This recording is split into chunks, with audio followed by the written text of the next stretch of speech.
Hello friends, আজকে শিখবো আমরা মাইক্রোসফট ফর্ম কি করে বানাই।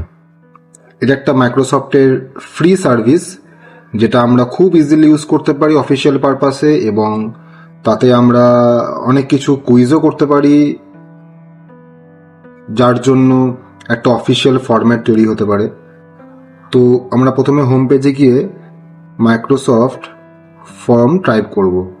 মাইক্রোসফট ফর্ম লিখে এন্টার করলে মাইক্রোসফট ফর্মের পেজটা চলে আসবে। প্রথম অপশন হচ্ছে microsoftforms.office.com, মানে এটাই। তো এখানে ক্লিক করতে হবে। ক্লিক করার পরে যদি কারো লগ ইন করা না থাকে তাকে মাইক্রোসফটের অ্যাকাউন্টে লগ ইন করতে হবে। লগ ইন করার পর এরকম একটা পেজ খুলবে। সেই পেজটাতে অনেক রকমের টেমপ্লেট রয়েছে। সেই টেমপ্লেটের ভেতরে যেখানে দেখাচ্ছে কত পার্সেন্ট মানুষ ইউজ করেছে, 32% ইউজার এগুলো ইউজ করেছে, 26%। তো যার যেমন রিকোয়ারমেন্ট সে এখান থেকে খুঁজে একটা বাই ডিফল্ট পেজও বানাতে পারে। আর যদি কিছু বানাতে চায় নিজে থেকে তাহলে তখন এখানে আসতে হবে, সেটা হচ্ছে নিউ ফর্ম আর নিউ কুইজ। আজ খালি নিউ ফর্মটাই দেখাচ্ছি, তারপরে নিউ কুইজটা আরেকদিন দেখানো হবে পার্ট 2-তে। যদি তোমাদের এটা ভালো লাগে তাহলেই দেখাবো, আর না হলেও দেখাবো, কোনো অসুবিধা নেই।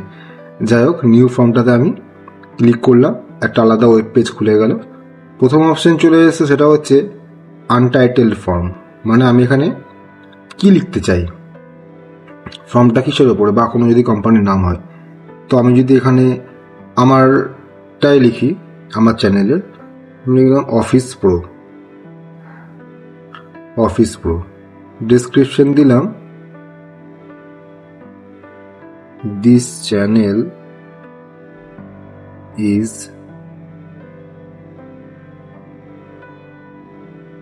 based on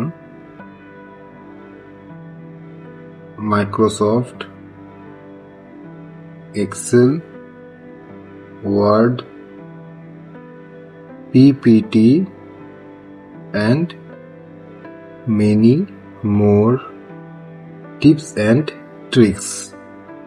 ঠিক আছে, আমি একটা এরকম দিলাম যেটা আমার চ্যানেলের সঙ্গে সুটেবল, বা যেটা আমি মানুষকে জানাতে চাইছি।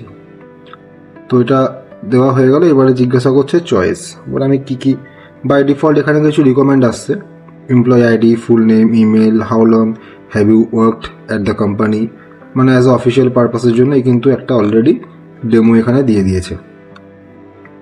বাট আমরা যদি না চাই রিকমেন্ডেড এগুলোকে, আমরা এখান থেকে সিম্পলি কাট করে দিতে পারি। তো এই পেজে এখন শো করছে চয়েস। একটু জুম করে নিই। এখানে এখন দেখাচ্ছে 4টে ঘর আছে, চয়েস, টেক্সট, রেটিং, ডেট। এছাড়াও কিছু আছে, সেটা হচ্ছে এগুলো ranking, link card, upload file, non promoter score আর সেকশন। এত কিছু এখনো এখানে আমরা কাজ করতে পারবো। তো এবারে চয়েসে আমরা ক্লিক করলাম। চয়েসে ক্লিক করার পরে একটা বক্স খুলে গেল। আমরা এখানে কিছু প্রশ্ন করতে পারি, তার অপশন দিতে পারি। তো আমি যদি এখানে প্রশ্ন করি, have you seen my old videos,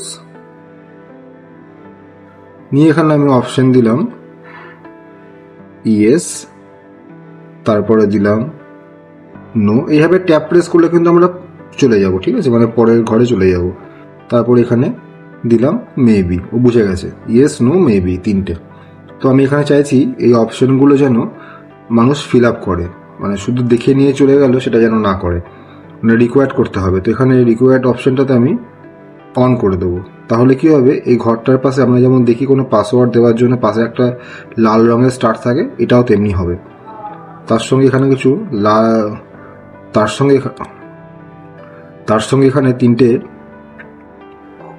সঙ্গে এখানে তিনটে ডট দেওয়া আছে। সেখানেও কিছু অপশন রয়েছে, shuffle option, drop down, subtitle and branching. Shuffle অপশনটা বলে দিই, এখন যেমন প্রথমে ইয়েস রয়েছে, পরে নো রয়েছে, তারপরে মেবি আছে। তো এভরি টাইম যখন কেউ এই পেজটাকে ওপেন করবে তো তখন সেটা সাফেল হয়ে যাবে, কখনো নোটা উপরে চলে যাবে, কখনো মেবিটা উপরে চলে যাবে, ইয়েসটা চলে আসবে লাস্টে, something like that. Drop down লিস্টটা হচ্ছে এখানে যখন আমি ড্রপ ডাউনটা ক্লিক করবো তখন এখানে একটা উপরে সিলেক্ট ইউর অ্যান্সার বলে একটা ঘর খুলে গেল এরকম। তো এখানে কি হবে, আমাকে এইগুলো দেখাবে ইয়েস নো মেবি, কিন্তু আমি সিলেক্ট করতে হবে আমাকে এখান থেকেই, মানে এখানে আমি ক্লিক করলে তবে 3টে অপশন খুলবে, সেখান থেকে আমি যেটা করব সেটা সিলেকশন হয়ে যাবে। এটা হচ্ছে বেসিক ফান্ডা। এবার হচ্ছে মাল্টিপল অ্যান্সার। আমি যদি দুরকম উত্তর দিতে চাই, আমি দিলাম হয়তো ইয়েস মেবি, তো আমি সেটা করতে পারবো যদি আমি এই অপশনটা অন করে রাখি। বাট যেহেতু আমি রিকোয়ারটা অন করেছি তাই এই অপশনটা এখন আর অন করা যাবে না। ওকে, তো নেক্সট হচ্ছে এরপরে যাব হয়তো কোনো টেক্সটে, যে এবার টেক্সটে গিয়ে আমি জিজ্ঞাসা করলাম from where you are watching my videos, এই একটা আমি প্রশ্ন জিজ্ঞাসা করলাম, এটাকেও রিকোয়ার্ড করলাম। এখন এই ঘরটাতে লাল মানে স্টপ দেখাচ্ছে, এটা পাবলিশ করার পর কিন্তু এখানে একটা মানে লেখার জন্য একটা টেক্সট বক্স খুলে যাবে। তার সঙ্গে আমি এখানে ছবিও অ্যাটাচ করতে পারি আমি যদি চাই, insert, paste or drag media, এরকম আমি কিছু করতে পারবো, কিছু ইনসার্ট করতে পারবো, কিছু কপি করে পেস্ট করতে পারবো, আর কোনো ফাইলকে আমি ড্র্যাগ করেও এখানে ড্রপ করতে পারবো। তো এই একটা অপশন রয়েছে। এবারে যাবো নাম্বার 3তে, রেটিং। রেটিং যেমন আমরা দেখতে পাই যে কোনো প্লে স্টোর বা অ্যাপ স্টোরে গেলে, এখানে আমি কি রেটিং দিচ্ছি, হাউস, না এটা লিখছি আমি, is my video is helpful, একটা জিজ্ঞাসা চিহ্ন করলাম। তো এখানে আমি রেটিং চাইছি, লেভেল 5, লেভেল আমি 6, 7, 8, 10 অব্দি করতে পারি। আচ্ছা, স্টার হচ্ছে এখানে যেমন স্টার আলোকে ক্লিক করে 4টে বা 3টে যেমন স্টার দেয়, তার একটা আরও অপশন যেমন নাম্বার রয়েছে, এখানে 5-এর মধ্যে কত দিলাম, বা হার্ট রয়েছে, হার্টের কতর মধ্যে কত দিচ্ছি, তারপরে রিবন রয়েছে, ফ্ল্যাগ রয়েছে, লাইট বাল্ব রয়েছে, এরকম এগুলো আমরা প্রায় দেখে থাকি বিভিন্ন জায়গাতে, ট্রফি আছে, চেক মার্ক আছে। তো আমি চুজ করব হার্টটাকে, 5-এর মধ্যে কত দেবো আমাকে। তো এটা একটা হলো, এটাও রিকোয়ার্ড, এটাও দিতে হবে, না দিয়ে যাওয়া যাবে না। তারপরে অ্যাড নিউ করে ডেট। তো ডেট এটা আমি লিখতে পারি when you watched my video. এই প্রশ্নটা খুব একটা ভ্যারি করে না, বাট এই মুহূর্তে আমার হাতে এটাই আসছে, এটাও রিকোয়ার্ড করে দিয়ে আমি এবারে ফর্মটাকে পাবলিশ করতে পারবো। আমার আর কিছু করার নেই। যদি এরপরেও কিছু দরকার পড়ে তাহলে এখানে অপশনে গিয়ে এতগুলো অপশন রয়েছে, ইউজ করতে পারো। আপলোড ফাইলে করলে একটা আপলোড ফাইলের কিছু একটা ছবি বা যেটা ইচ্ছে সেটা আপলোড করতে পারবে। নেট প্রমোটার স্কোর আছে, লিঙ্ক কার্ড আছে, এগুলো অনেক রকম জিনিস রয়েছে। তো আচ্ছা দেখিয়ে দিচ্ছি আমি, হোয়াট ইজ লিঙ্ক কার্ড। এটা হচ্ছে লিঙ্ক কার্ড, কিছু একটা প্রশ্ন করলাম, তার দুটো স্টেটমেন্ট লিখলাম, তাতে কিছু অপশন দিলাম, এখানে অপশন দিলাম। মানে আমি জিজ্ঞাসা করি আমাদের জাতীয় পশুর নাম কি, তো এখানে কিছু অপশন দিলাম, সেখানে তুমি সিলেক্ট করে করতে পারবে। তো এটা আমি এখন নিচ্ছি না, জাস্ট দেখানোর জন্য করলাম। এরপরে গেলাম আমি, আচ্ছা র্যাঙ্কিং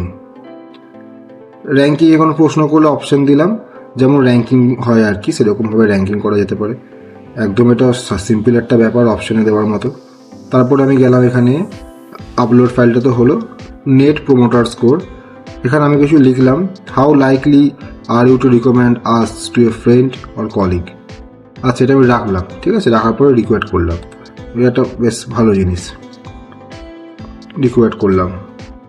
তারপরে আমি অ্যাড নিমে গিয়ে আবার সেকশনে গিয়ে আমি কিছু লিখলাম, সেকশন 2তে, মানে আমার এই পেজটা কিন্তু পরের সেকশনে চলে এলো, সেখানে আমি কিছু লিখলাম, কিছু সাবটাইটেল দিলাম, দ্যাটস ইট। তো আমার এটা চাই না এই মুহূর্তে।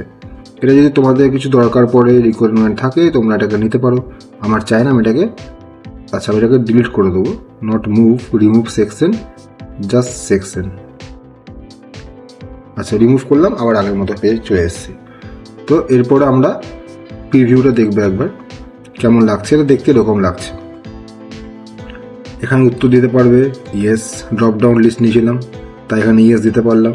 From where you are watching my videos লিখতে পারো, ইনস্টা লিখতে পারো বা ফেসবুক লিখতে পারো, এখান থেকে ইচ্ছা লিখতে পারো। তারপরে is my video is helpful, rating দিতে পারো। When you watched my video, আমি আজকে একটা ডেট দিলাম, আজকে দেখেছি বা কালকে দেখেছি, এরকম ডেট দিলাম। How likely are you to recommend us to a friend or colleague, 6 দিলাম। ঠিক আছে, এবারে এই যে ভিউটা হলো এটা কিন্তু মোবাইলের ভিউতে হতে পারে। উপরে লেখা আছে মোবাইল ভিউ, তো এই মোবাইল ভিউয়ে ক্লিক করলে এটা একদম চলে আসবে মোবাইলের প্যাটার্নে। দেখতে পাচ্ছ মোবাইলের প্যাটার্নে চলে এসেছে পুরো উত্তরগুলো। খুব একটা ইন্টারেস্টিং আর খুব অফিসিয়াল ব্যাপার এটা। তারপরে সাবমিট করলাম। সাবমিট করার আগে একটা জিনিস সাজিয়ে নিই, সেটা হচ্ছে স্টাইল। এখানে বিভিন্ন রকম অপশন রয়েছে, টেমপ্লেট রয়েছে বাই ডিফল্ট। এখান থেকে আমরা এটাকে একটুখানি কাস্টমাইজও করতে পারবো, আবার আমাদের ইচ্ছা মতো একটা কিছু পছন্দও করতে পারবো। যেমন আমি ধরলাম ফর এক্সাম্পল এটা ধরলাম, ঠিক আছে, অফিস প্রো। দেখো পুরো পিছনে ব্যাকগ্রাউন্ডটা চেঞ্জ হয়ে গেল, দেখতেও ভালো লাগছে। আর এটা যখন আমি প্রিভিউ করব তখন এটা কেমন লাগবে যদি দেখে নিই। এটা প্রিভিউ করলে এবারে এসছে অফিস প্রো, এর থিম হচ্ছে এটাই, নিয়ে এই লেখাটা আসবে, নিয়ে স্টার্ট নাও করতে হবে, তবে এগুলো আসবে। এটা কিন্তু খুব ভালো একটা জিনিস। তো ব্যাক করলাম। এবার আমি যদি সাবমিট করি, আমি করলাম ইয়েস, লিখলাম ফেসবুক লিখলাম, হেল্পফুল, ডেট দিলাম আমি ফর বাই ডিফল্ট দিলাম 12 তারিখেরটা কিছু, 6 দিলাম এখানে। তারপরে সাবমিট করলাম। এবারে সাবমিট করার পরে এই মেসেজটা তোমরা দেখতে পাবে যে thanks, your response was submitted. এরপর ফর্মটা সাবমিট করা হয়ে গেল। এবারে ফর্মটা আমি দেখতে পাবো কোত্থেকে, যে কারা কারা করলো না করলো আমি কী করে দেখবো। এইখানে দেখো রেসপন্সগুলো অপশান আছে, এই রেসপন্সে আমাকে যেতে হবে। রেসপন্সে যাওয়ার পরে আমি দেখতে পাবো এখানে কে রেসপন্স করেছে। আচ্ছা, আমি অ্যাভারেজ টাইম টু কমপ্লিট করেছি 28 সেকেন্ডে, মানে আমার এই ফর্মটা ফিল আপ করতে 28 সেকেন্ড সময় লেগেছে। রেসপন্স এসছে একজনের, তাই দেখাচ্ছে। আমি এই ডাটাটাকে আমি ওপেন টু এক্সেলে করতে পারি। ঠিক আছে, আমি এটাকে মানে এক্সপোর্ট করতে পারি। তারপরে চলে এসছে ভিউ রেজাল্টে, have you seen my old videos, yes দিয়েছি আমি। এখানে দিয়েছি from where are you watching my videos, এখানে 1 রেসপন্স করেছি, লিখেছি ফেসবুক। ঠিক আছে, is my video is helpful, 4 rating দিয়েছি, তাই এখানে 4-এ আছে ঘরটা। When you watch my video, 1 response, 12/12/2023। How likely are you to recommend us to a friend or colleague, এখানে দিয়েছি ডিরেক্টরস 100%। এটা এনপিএস ওরা কিছু একটা করেছে, মানে অ্যাজ পার মাই রেটিংয়ে 1, 2, 3, 4 ছিল, সেখানে 6 দিয়েছি, তাতে হয়তো এই ঘরটাই সাজেস্ট করছে। তাহলে এই গেল একটা সিম্পল ডাইনামিক ফর্ম, রাইট? তাহলে এই ফর্মটা এইভাবে দেখতে লাগছে। তো যারা ভিডিওটা দেখলে, যাদের ভালো লেগেছে, শিখতে পেরেছো, ডেফিনেটলি লাইক, কমেন্ট আর চ্যানেলটা পারলে সাবস্ক্রাইব করে দিও। আর যদি বলো তাহলে আমি কুইজের একটা সেট আপ নিয়ে আসবো, যেটা এখানে অ্যাভেলেবেল রয়েছে, ফর্মের মধ্যেই আছে অ্যাভেলেবেল। তো মাইক্রোসফটের নিউ কুইজ, এটাও করা যেতে পারে। তো দেখা হচ্ছে পরের ভিডিওতে। সকলে ভালো থেকো, বাই বাই।